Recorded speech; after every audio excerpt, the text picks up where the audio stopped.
Bluetooth keeps us all connected. In my car, it's seamless. Everywhere, syncing perfectly. Je, unaijua historia ya Bluetooth hadi kufika hapa ilipo? Mimi naitwa Ima, karibu kwenye maarifa haya.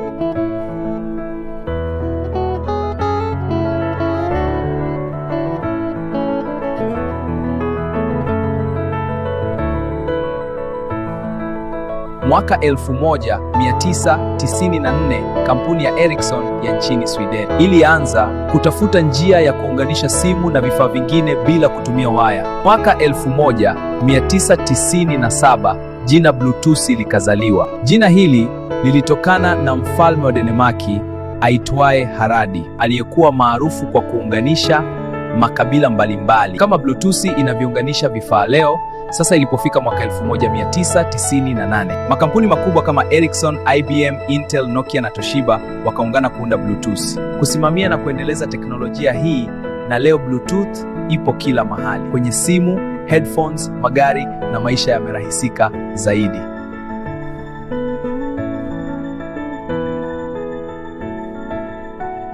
Bluetooth keeps us all connected. In my car, it's seamless.